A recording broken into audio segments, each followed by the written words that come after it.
대신하여 왕이 되니라. 아멘. 아멘. 두 가지 모습을 가진 자라는 제목으로 같이 말씀을 나누겠습니다. 예전에 소년원에 매달 봉사활동을 하고 같이 예배를 드린 적이 있는데 범죄하여서 들어간 아이들이지만 예배 때 만나보면 그 아이들이 참 그렇게 착할 수가 없더라고요. 참 선하고 아이들이 참 예쁘다라는 생각을 지울 수가 없었습니다. 그런데 여러분, 알코올 중독자들을 치료하는 많은 분들이 똑같은 얘기를 해요. 알코올 중독에 걸린 분들이 대단히 착해요. 술만 안 마시면 그냥 그보다 더 착한 사람이 없어요. 근데 술만 마시면 사람이 도구가 된다라는 거죠. 사람 구실을 못하고 완전히 또 엉망진창이 되는데, 또 술만 깨면 또 그렇게 착할 수가 없어서 늘 배우자가 이 모습을 할 때는 너무너무 좋은데 라는 그 마음을 늘 평생을 가지고 살아간다라는 거죠. 어떻게 보면 사람에게 한 면만 있는 사람은 없는 것 같습니다. 이 면이 있다면 또 다른 모습이 있고 또 다른 모습이 있어서 이런 사람의 모습도 있구나라는 생각을 가지게 되는데, 여호람, 오늘 여호람은 유다의 왕입니다. 유다의 왕 여호람, 이제 남쪽으로 내려왔죠. 딱 이 사람이 두 모습을 가진 자가 아닌가 생각합니다. 이 여호람의 첫 번째 모습은 좀 이해하기 어려운데, 그 아버지 여호사밧부터 이렇게 좀 믿음의 이야기를 잘 전해받은 거예요. 소위 말하면 좀 신앙의 나름대로 그런 전통이 있었던 그런 분위기 속에서 자란 사람임에도 불구하고 아합의 딸과 결혼한 거죠. 북쪽에 아합의 딸과 결혼함으로 말미암아 이제는 그 아합의 딸의 이야기가 이 여호람의 이야기의 많은 부분을 차지하게 됩니다. 가슴 아프게도 이 북쪽에 있던 아합 가문의 전통들이 그대로 흘러들어와서 18절에 보면 여호와 보시기에 악을 행하였더라. 왜? 이 결혼이 불신앙의 결혼이었는데 그 불신앙의 결혼이 수많은 그 이야기를 가져온 거예요. 여러분, 우리는 지금 불신앙이라 얘기할 수 있겠지만 사실은 그 가운데 여호람도 자기 나름대로의 정치적인 아니면 인간적인 이유가 있었을 겁니다. 아합과 결혼해서, 아합이 당대의 대단한 군주 아닙니까? 신앙적으로는 좀 부족하다고 할지라도 아합이 대단히 부자고요, 정치력이 군사력이 막강했습니다. 그러니까 아마 거기에 뭔가 생활의 안정이라든지 또 삶의 도움이라든지 이런 덕을 보는 것이 있었을 거예요. 그래서 아마 이런 출발이 되었던 겁니다. 그런데 하나님은 그쪽에서 흘러들어오는 불신앙적인 것이 얼마나 많은지 여호와 보시기에 악을 행하였다라고 표현하고 있습니다. 대표적인 게 이 아합이 사마리아에 바알 신당을 세우게 됩니다. 예전에는 그곳에서 성전을 세워서 예배했다면 그 성전 안에다가 바알 신상을 넣어놓고 아예 바알 신당을 차려버립니다. 근데 똑같이 이 여호람이 예루살렘에다가 바알 신당을 차려놓고 똑같이 해요. 똑같이 바알 신당을 차려놓고 섬기게 되는 거죠. 참 너무 안타까운 모습이 아닐 수가 없습니다. 신앙의 일들은 하나 세우고자 하면 100을 노력해도 쉽지 않은데, 불신앙의 이야기는 여러분 일만 갖다 놔도 금방 따라갑니다. 신기해요. 참 믿음 없는 모습은, 믿음 없는 말과 생각은 어떻게 그렇게 잘 생기고 잘 만들어지는지 모릅니다. 믿음으로 내가 예배 한 번을 세우고 섬김의 자리를 한 번 세우려고 하면 그게 그렇게 쉽지 않은데, 그냥 불신앙으로 살아가는 일들은 너무너무 쉽게 다가오는 게 인간의 모습인 것 같아요. 여호람이 지금 그런 불신앙에 빠져 있는 그 모습을 하나님은 악하다라고 말씀하시는 거예요. 그런데 또 하나 여호람의 모습이 무엇이냐면, 뒤로 가보면 이 11장에서 여호람은 제단들과 우상들을 또 깨트린 일을 합니다. 이 사람은 좀 신기한 사람이죠. 세울 때는 언제고 또 그곳에 산당이라든지 우상이라든지 이런 것들을 또 깨트리는 일을 하기 때문에 하나님이 귀엽게 봐주시는 모습도 있었습니다. 이 모습도 있고 저 모습도 있습니다. 여러분, 이렇게 살아가면 인생이 어떻게 되냐면, 세상은 그냥 이 사람이 이런 면도 있고 저 사람이 또 저런 면도 있고 이렇게 보이는 거예요. 근데 영적으로 보면요, 그거 비참해지는 거예요. 영적으로 보면 두 모습을 가진 자의 삶은 비참한 삶입니다. 하나님이 그걸 그대로 얘기해 주세요. 우리가 뭐 세상에 봤을 때는 아무 문제 안 돼요. 뭐 돈 많이 벌어다 주는데 뭐 다른 것 좀 부족하면 어때? 그냥 살면 돼요. 근데 사람은요, 영혼은요, 두 모습이 왔다 갔다 하면요, 처음엔 괜찮은 것 같죠. 점점 비참해지는 거예요. 그만큼 힘든 게 없어요. 우리 자신도 스스로 마찬가지일 뿐만 아니라 이랬다 저랬다 하는 사람 만나면 그거 참 힘들어요. 이스라엘 전체가 이제 나라가 비참해져요. 왜냐하면 에돔이라는 그 에서의 후손들이 세운 나라가 그 당연히 다스림을 받았는데 이제는 컨트롤이 안 되어져요. 즉 이스라엘의 힘이 급격하게 약해져서 에돔이 이제는 자기가 자기 좋은 대로 독립해 나가는 일들이 납니다. 에돔이 유다의 소하에서 배반하였더니 오늘까지 그러하였으며 그때 림나도 배반하였더라. 즉 지금 이제 같이 하는 일들이 없어지는 삶의 어려움들이 막 생겨나는 비참함의 모습을 보여주는 거죠. 에돔 같은 경우에는요, 남유다가 주전 597년에 망하잖아요. 예루살렘이 무너지는 것을 보며 비웃습니다. 마지막까지 비웃으며 옆에서 이스라엘이 얼마나 비참한지를 그 가운데 나타내요. 하나님이 에돔 꿀밤을 때리죠. 네가 내 백성을 그렇게 비웃어? 너도 망해봐라. 절대 그러면 안 됩니다. 여러분, 절대 우리는 두 모습을 가진 자가 되면 안 됩니다.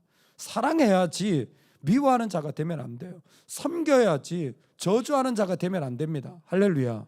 하나님 그냥 안 두세요. 그래서 에돔도 멸망시켜버립니다. 에돔의 멸망 하나예요. 예루살렘을 비웃었기 때문이에요.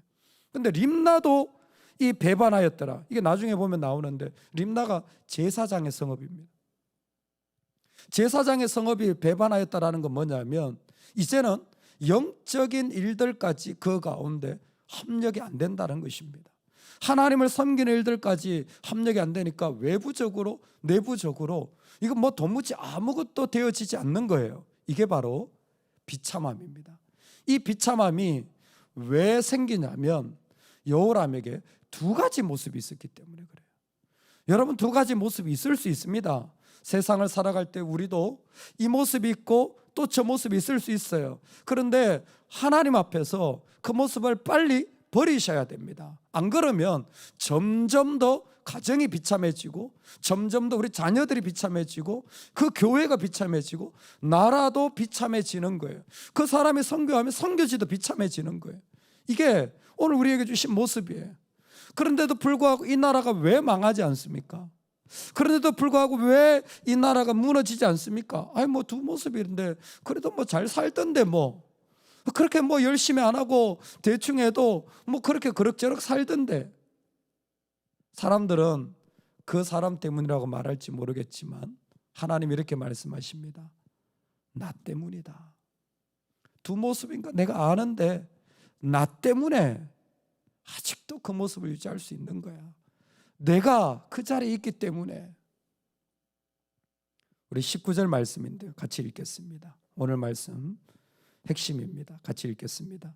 여호와께서 그의 종 다윗을 위하여 유다 멸하기를 절개하지 아니하셨으니 이는 그와 그의 자손에게 항상 등불을 주겠다고 말씀하셨음이더라. 아멘. 여호와께서 그의 종 다윗을 위하여 유다 멸하기를 절개하지.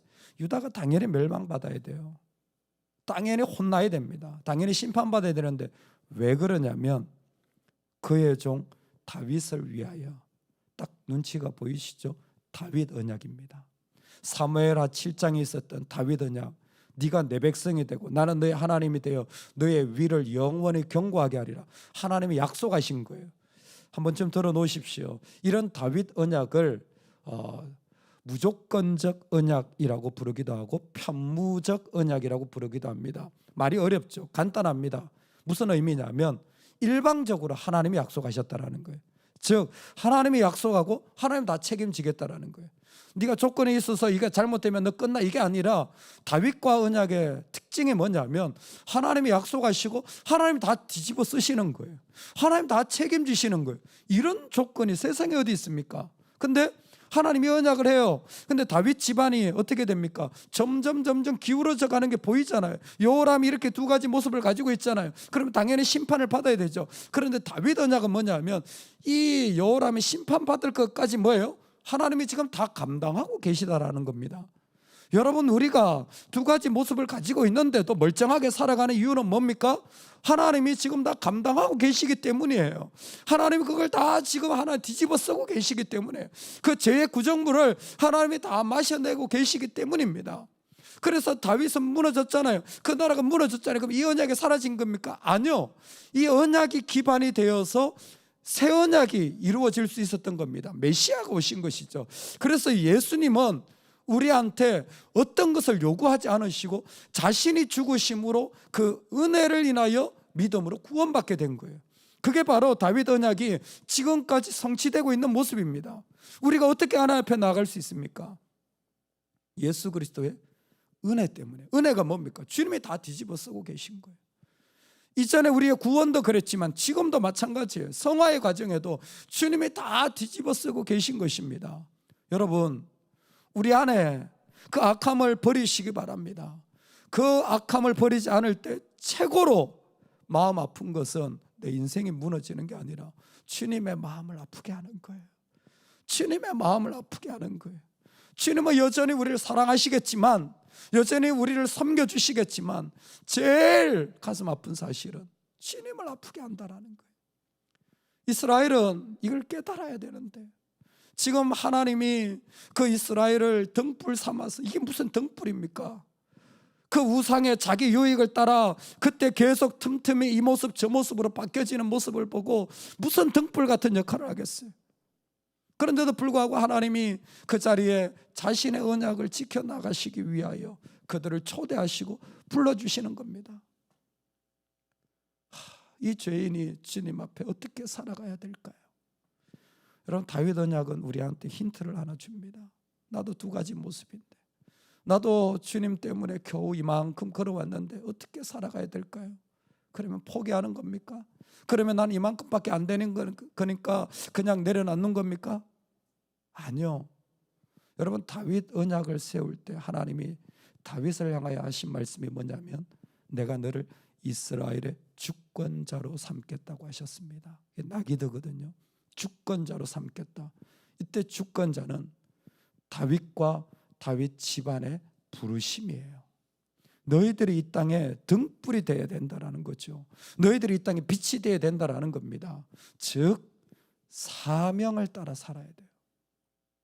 오늘 내 안에 두 가지 모습이 있을 수 있습니다. 그럼에도 불구하고 하나님의 백성이 은혜 주시는 주님으로 산다라는 것은 내가 하나님 앞에 살아가야 될 길이 무엇인가? 지금 내 마음의 어려움이나 지금 내 안에 고통이 아니라, 내 안에 어떤 잠깐의 유익이 아니라 뭐예요? 내가 하나님 앞에 살아가야 될 모습이 무엇인가?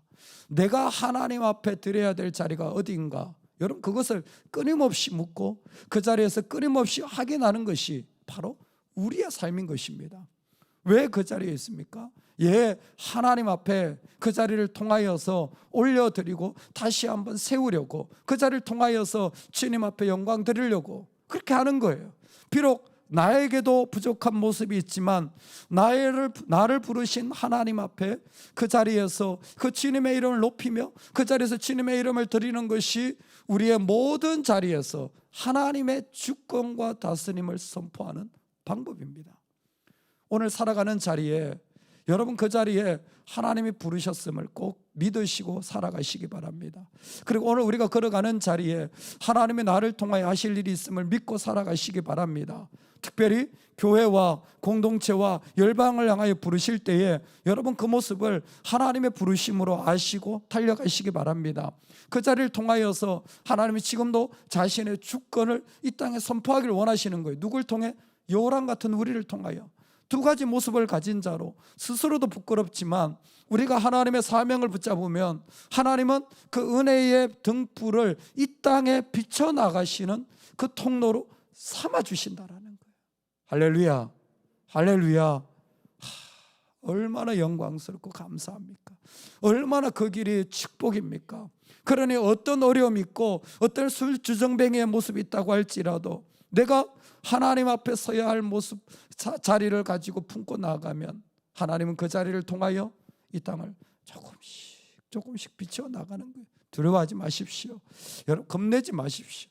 담대히 그 길을 걸어 나가실 수 있기를 간절히 축원합니다.